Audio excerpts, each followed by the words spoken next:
Hello and welcome to Crosstalk, where all things are considered. I'm Peter Lavelle.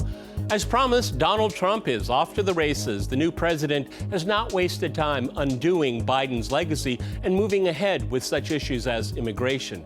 He has a mandate to govern. Can he keep his diverse base behind him? And will the ruling elite submit?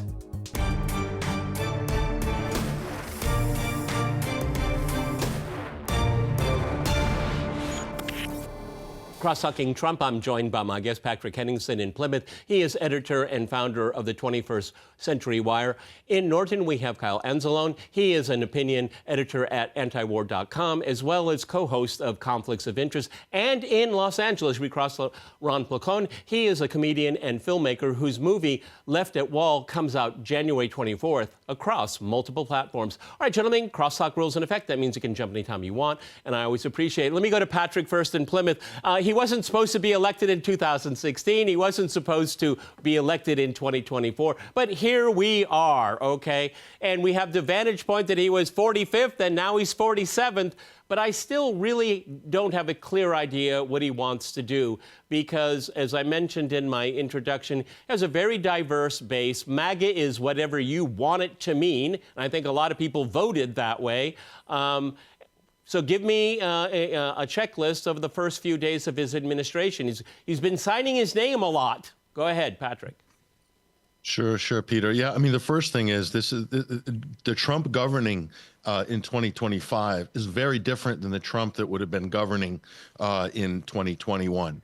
And so we can see with all of that time, with the controversy of the last election and him being kind of there in opposition, trolling the Republican Party and the Democratic Party, the Biden White House, and coming in really with a vengeance, with an agenda and with something to prove in a way that I think, and also with a little bit of escape velocity from the hold that they had upon him in 2020 with all of the different impeachment scandals and so forth. He's had time to break free of that, and he's unleashed himself on this. In the executive orders, he's shown he's coming good on major campaign promises. January 6th, amnesty for all of the J6ers, hitting back at big tech censorship, government censorship as well, a whole range of executive orders that I think are DEI, the anti-woke agenda is basically dead. Affirmative action is dead. Now there's going to be a lot of legal challenges with birthright citizenship, death penalty for illegal. So a lot of this is going to get tied up in the courts in the next couple of years. But on the main stuff, I think he's come out pretty hard and strong, and so he's made a statement. Now the real business of governing begins, and this is the tricky part. And so we'll see how it plays out. Yep, the real business of governing. I'm glad you put it that way. Kyle, Patrick used the word unleashed himself, okay? But a lot of those things that Patrick mentioned, not all of them, but a lot of them are cultural. It's a cultural shift. We've seen that, and we've seen the public receptive to that. I mean, Donald Trump has higher ratings now than he's ever had in public running as a politician or in office. How long that will last, I don't know. I don't think it's going to last for long. But Kyle, all of us on this program, we talk a lot about foreign policy. Patrick's right. He's signed his name on a lot of executive orders. But as far as foreign policy concerned, well, you know, maybe we shouldn't expect too much in the first week, but he's kind of wobbly, I would say, particularly when it comes to Ukraine, one of his signature issues while running for re-election. Yeah, I think there's some good news and some bad news here. I think if you want to look at the positive, he took the 51 signatories of the Hunter Biden laptop letter, which was, of course, used to, have a lot of censorship on that New York Post story just before the 2020 election. And in that executive order, Trump specifically says this is because the intelligence community interfered in the 2020 election. And so Trump in 2016 never seemed to really understand and was never really able to articulate what the intelligence community did to him with the Russiagate saga. He was just wrapped up in it. And of course, it didn't have to be a libertarian like myself that he could have used Aaron Mate, Michael Tracy, Matt Taibbi to explain this to the American people. And he was just never able to do so. And so I think this executive order border is a pretty good sign. Also, removing the security clearance and the security detail from John Bolton, another good sign. And then he also fired Brian Hook from the Wilson Center, which was a good sign. However, he also put Brian Hook in charge of staffing his State Department. And so now we have Marco Rubio as the Secretary of State. And so, with Trump, it's always going to be a mixed bag, I think. Him identifying who his enemies are is a good thing, because those are our enemies as well. Like, the intelligence community is the true enemy of the American people. Even if Trump is going after them for his own personal reasons, it's still a good thing for us. The problem is does he really understand how deep this goes? And when he has Marco Rubio and the likes of those people around him, you would think he probably doesn't. Yeah, Ron, I mean, we're in the situation, is the glass half full or half empty? I think Kyle has got it spot on here. Because, for all the differences, and my goodness, we're all different from Joe Biden, okay? That's not hard, okay? But, I mean, coming back down to earth here, is there really a significant difference, okay? The Dems have their billionaires. Apparently now the Republicans have their billionaires. I think the left's charge that Trump is too close to the billionaire. Well, that's ridiculous, okay? And I said earlier in reaction to Patrick, a cultural shift. But is there a power shift, Ron? I would say no, there is not a power shift. I mean, you look at what Trump has done so far, who he is surrounding himself with, and I just think a lot of these kind of claims for the positive are just a lot of smoke and mirrors. They say, oh, Trump's going to rein in big tech. Really? Is he? Let's look at his inauguration. He was surrounded by Mark Zuckerberg. He was surrounded by Elon Musk. He was surrounded by the CEO of TikTok, which, by the way, that was a huge gift to Donald Trump by Democrats and Republicans. That whole TikTok ban issue was just absolute xenophobic nonsense. And then they gave the gift to Trump because he got to look like the good guy by saving it. What a lot of people don't realize is that piece of policy gave Trump, or whoever's president, the ability to just ban any foreign app that they don't like. So he kind of has this newfound power. So because of that, he has big tech kissing up to them. So he's not going to rein any of that in. On foreign policy, a lot of it is just more of the same and already has been.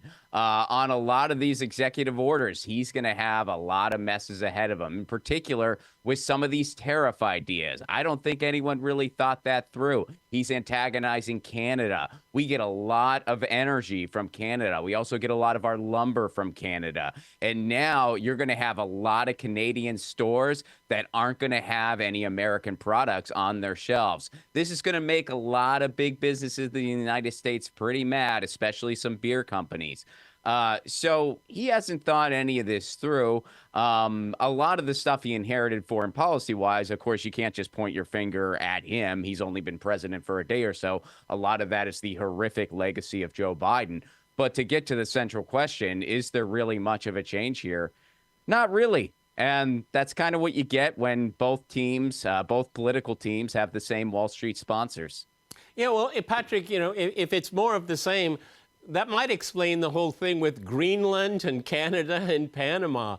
I mean, it's the empire eating itself, as it were, okay? I mean, these are not adversaries, okay? But I think it plays well to the base, I suppose. I mean, Trump did invoke President McKinley, of all presidents, during his inaugural, the greatest imperialist of American history. I mean, I don't know if the public understood that, but I mean, is this kind of, bait for the base, Patrick? It's very interesting, take those two issues, Greenland and the Panama Canal. Well, both of those issues are tied to China and Russia geopolitically. Talking about the Arctic Passage, the northern trade route, that's basically Greenland positioning itself for, the United States position there is completely essential to maintaining dominance over this new geopolitical choke point. And then down at the Panama Canal, there's a whole bunch of projects, including the Nicaragua Lake Lake and Canal, and then Mexico's doing a transit corridor as well that's going to have huge commercial facilities on both ends. So you're talking about potential industrial corridor to rival anything in North America that could come online in Mexico, China being, running point with Mexico and other countries on that. So these are real geopolitical, I think, big agenda items. So this is actually, I think, one of the more pragmatic and realist positions. Okay, but real. I'm glad you took the word right from me. But Kyle, so we went from this kind of liberal order of Blinken, defending hegemony. Well, we're going to have realism defending hegemony. I mean, it's still hegemony. But Kyle. Yeah, well, I think realism is the best we could hope for, and is far going to look more like a neoconservative imperialist agenda in the Trump administration versus a realist agenda. I know there's been some good appointments, but looking overall, top down, you got Marco Rubio and people like that. I think the foreign policy is largely going to remain the same. The difference is going to be rhetorical. Does Trump how much does he support Israel? How happy is he about supporting Israel? It's not going to change from Trump versus Biden. I think maybe the Greenland thing is a good example of Trump's outlook being different than Biden's, where the international world order says you can't change borders, but Trump sees a changing world. He sees Greenland being up north, having territory in the Arctic Circle, and understands that as the ice cap melts, if it melts, then that's going to create new negotiations over trade routes, and having more land in the Arctic Circle means that the U.S. gets more leverage up there. Also, if you start looking at the globe, from the north pointed down, you see how close Russia is to Greenland and things like that. And so I think that's kind of Trump's viewpoint there. Yeah, well, where Biden would probably try more soft power to build military bases there. What about a compromise, just negotiations instead of taking it over? Gentlemen, I have to jump in here. We have to go to a hard break. And after that hard break, we'll continue our discussion on the new Trump administration. Stay with our team.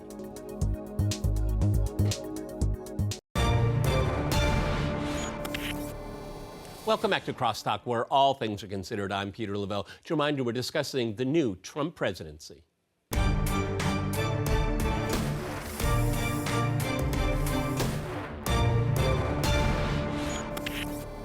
Okay, let's go back to Ron in Los Angeles. Ron, one of the, at least in my mind, the most important legacy of Biden is the genocide in Gaza.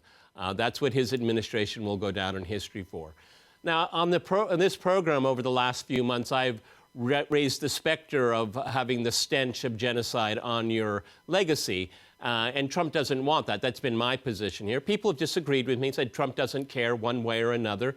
That remains to be seen here. But that ceasefire deal is quite interesting. There are a lot of different versions of how it came about. The official line, I always reject out of hand until I have more information. But, I mean, it seems that Trump is aware of that. You can continue throwing people off their land. You can continue the genocide. Just don't have it so public. And Trump even mentioned that during the campaign. I don't think he has any loyalty to Netanyahu at all. He sees Israel as an ally. Of course, everyone to the person is a Zionist in his administration here. But I think he's sensitive to that, and he will act accordingly. Go ahead, Ron. I agree with what you said about, Joe Biden's legacy being the genocide in Gaza. I agree with that 100%, 110%. The Biden administration was putrid on that. I do not share your optimism about Donald Trump. I think when it comes to foreign policy, and he proved this in his first term, Donald Trump is just all about whoever he surrounds himself with.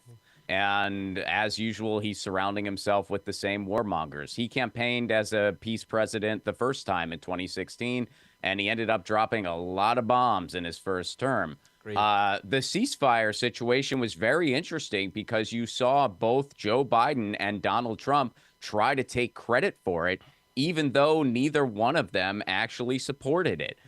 Since then, the ceasefire has been violated multiple times. You can't pin all that on Trump. Again, that falls on the Biden administration, too. Donald Trump's only been president for a few days, but the ceasefire has been violated multiple times nonetheless.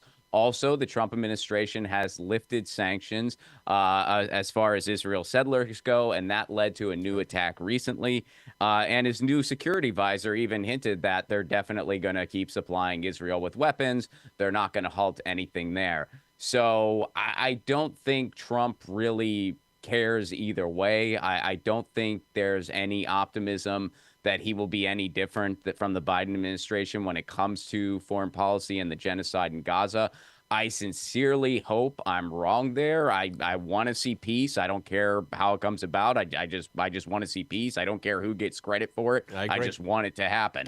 But yeah, I kind of just see more of the same. And by the way, I'll point this out since we're on the topic. I think it's very interesting that on this panel, we have 4 different political perspectives here. I mean, I'm a socialist, but the one thing we seem to all pretty much agree on for the most part is that foreign policy is more of the same, really speaks to the American empire. Yeah, Patrick, I agree with that 100%. It's something before we, when we convened here, is that, you know, we have different points of view, but we have a lot of commonalities, except for I haven't had a Democrat on this program for maybe 4 years. And that was an unpleasant experience. Patrick, take it away. I'm a former Democrat. But, so am I. If that counts for anything. Yeah, it is kind of interesting. I mean, I'm looking at the 2 theaters, the Middle East and Ukraine, and coming in, they're, you know, a lot more dovish. Marco Rubio sounding like a peacenik when he's talking about the situation in Ukraine with Russia. But that can change very quickly, Peter, because I think the expectation of where America thinks they're going to be at the negotiation table with Russia is very different than where Moscow is. And you could have a situation where if the deep state, if the various elements of the permanent state and the establishment are able to kind of maneuver around Trump to create a situation where he will be forced to become hawkish, at least in the interim, and maybe hit the status quo, resume on Ukraine, and maybe even start sanctioning. This is another thing that he could do. He can go for secondary sanctions against allied nations like India in a way that previous presidents couldn't. So that's a place where he could be more aggressive and actually get results if it's going to be playing hardball with Moscow. Because there's the one thing, Peter, no one's saying, when are the elections in Kiev? And because you're not hearing that, that's Russia's main proviso. They want to see elections before they have serious negotiations. And if the U.S. aren't making noises about that, I'm getting quite suspicious that that's not on the priority list of Washington. Then what's next? A coup? Who knows? So I think this is going to be interesting with Ukraine. People. Well, as long as Zelensky is useful, he will be there. When he's not useful, he won't be there. Kyle, I'm sure you saw Trump did an impromptu Q&A with the media, which he loves to do, and he was asked about Ukraine, and and looking at him as he's signing away, my first impression is he's not very well informed about it. Number 2, he doesn't really have anything particular to say, and number 3, I don't want to keep answering these questions every time the media confronts me. It's already beginning to wear on him. Kyle. Well, first, let me say, I think this is my favorite part of Trump being president again. It's just you have these impromptu Q&As that don't feel like highly coordinated, highly scripted events, and you feel like you actually understand what the president is thinking at any given time. It may change, it may not be particularly articulate or well thought out, but at least you understand what the president is thinking. I think my real concern here is that with the conflict in Gaza, Trump could potentially end it kind of by shooting from the hip because the U.S. has so much leverage over Israel. And so it's not as complex to end because we could just threaten to withhold the weapon shipments and then Israel would have to comply. You know, Israeli generals have even said they could wage the war in Gaza for 1 or 2 months without U.S. support, but that's it. And now they're waging a war in the West Bank, Lebanon, Syria, Yemen. And so the idea that they could do this without U.S. support is completely ridiculous.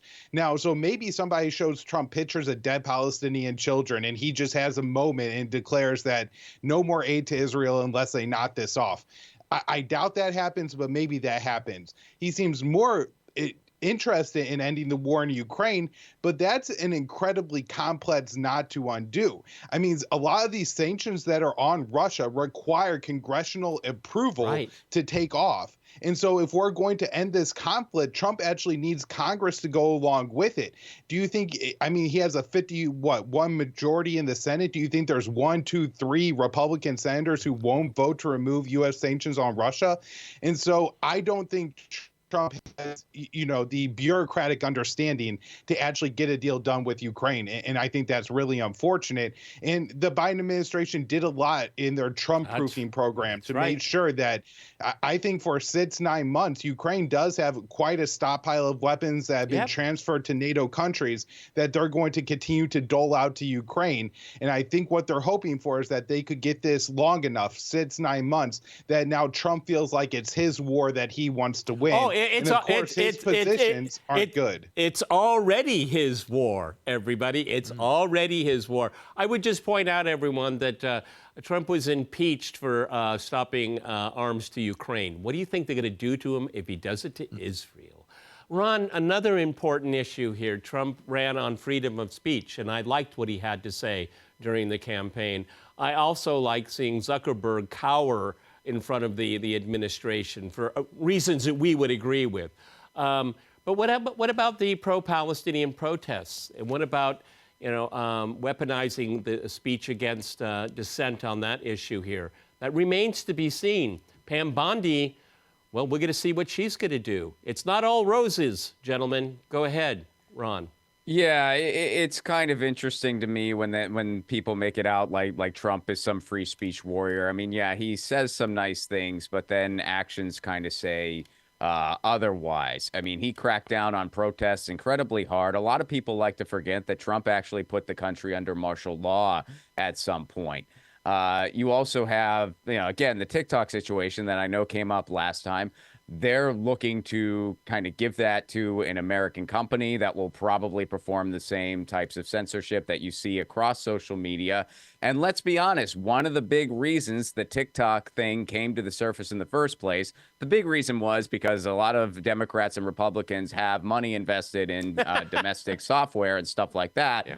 Another big reason was a lot of young people were spreading messages about Palestinian rights, against the genocide, and the United States couldn't control the algorithm, and they didn't like that. So they're going to try to find a situation where they can control the algorithm. So again, you're kind of seeing more of the same. And you bring up Zuckerberg. I mean, this is a guy who I think just kind of kisses up to whoever's in the White House. Yep. When there was a Biden White House, he was all about, okay, we're going to censor the way the DNC tells us to, and then we're just going to feed people whatever their political bias is to keep them on Facebook. So you're either going to get a left-wing, I'm doing quotes, left-wing perspective or a right-wing perspective within the confines of what we allow. And look, for every QAnon article or whatever that they censored, they probably censored 2 or 3 pro-Palestine pieces and anti-war pieces. So again, it's just more of the same there. I mean, every now and again, he'll have some interesting talking point, and then you find him doing the complete opposite. And this goes far beyond Donald Trump. I mean, and y'all mentioned how what if there's an incentive for him to be hawkish? There's going to be, just like there was the first time. Yep. They called him presidential when he dropped bombs on Syria. So then the bombs continued. We're going to see the same thing this time around. And that goes beyond any one administration. That goes beyond Trump. That goes beyond Biden. That goes beyond Obama. That goes beyond Bush. But you're seeing more and more of the same. It's about the empire here. Patrick, so the Overton window is not going to be enlarged here. Last 30 seconds. Go to you, my friend. I think in the short term, I think it is. It is, but I think it's going to take the establishment, it's going to take the big tech world, the mainstream media time to conform to this new reality. There's definitely a power shift that's taken place. Big tech, the digital oligarchies, right there, front row seat in the new administration. New establishment is taking shape right now. So we'll see how things react, but it's going to be incredibly interesting. There's a lot that's going to be in flux in this first 12 months. Well, as I've said on this program, we're going to give the 100 100 days, the 100 days, okay? And maybe I'll see all three of you again during that 100 days. That's all the time we have. I want to thank my guests in Plymouth, Los Angeles, and in Norton. And of course, I want to thank our viewers for watching us here at RT. See you next time, and remember, Crosstalk News.